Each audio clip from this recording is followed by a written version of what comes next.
ધ્રુમિલજી જોડાયેલા છે, સમય થઈ રહ્યો છે આજના એમના પસંદગીના સ્ટોક જાણી લઈએ. તો ધ્રુમિલજી, સ્ટોક સ્પેસિફિક આજે હવે તમારી ક્યાં પસંદગી રહેશે?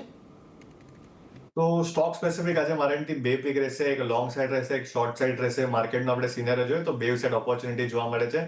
પેલો જે લોંગ સાઇડ પિક છે it is cell limited, steel Authority of India limited. આમાં આપણે જોઈએ ડેઇલી ટાઈમ ફ્રેમ પર ક્લિયરલી એક પોઝિટિવ ડેવલપમેન્ટ થાય છે. 150 151 એક હડલ હતું ફ્યુચર્સમાં. હમણાં આપણે જોઈએ એની ઉપર કમ્ફર્ટેબલી ટ્રેડ કરે છે. વોલ્યુમ પાર્ટિસિપેશન બી તમે જો ફ્યુચર્સમાં ક્લિયરલી લોંગ બિલ્ડઅપ જોવા મળે છે.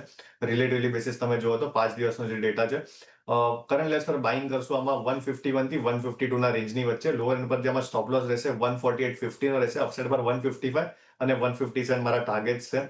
જે સેકન્ડ પિક છે શોર્ટ સાઇડ પર છે આઈસીઆઈસીઆઈ જીઆઈ. ફ્યુચર્સમાં આપણે આને શોર્ટ કરશું. ક્લિયરલી અહીંયા તમે જુઓ લોઅર એન્ડ ફોર્મેશન છે. સ્ટોકમાં એક બ્રેકડાઉન જોવા મળે છે બિલો ધી લેવલ્સ ઓફ 1850.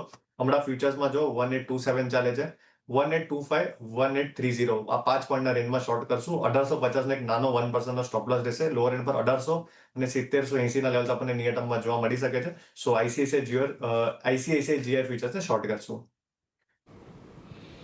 એક જગ્યાએ ખરીદદારી અને એક જગ્યાએ વેચવાલી. ખરીદદારીનો candidate SAIL, Steel Authority of India 151 152ની રેન્જમાં ખરીદી, 148.50નો સ્ટોપ લોસ, 155 157 આ બે લક્ષ્યાંક તમારે અહીંયાથી ધ્યાનમાં રાખવાના છે.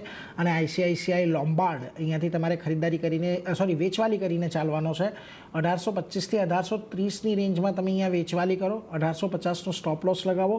નીચેમાં પહેલો 1800નો ટાર્ગેટ અને બીજો 1790નો ટાર્ગેટ તમને આવતો જોવા મળશે. એટલે એના પર એક ખાસ ફોકસ તમારે અહીંયાથી રાખવાનો છે.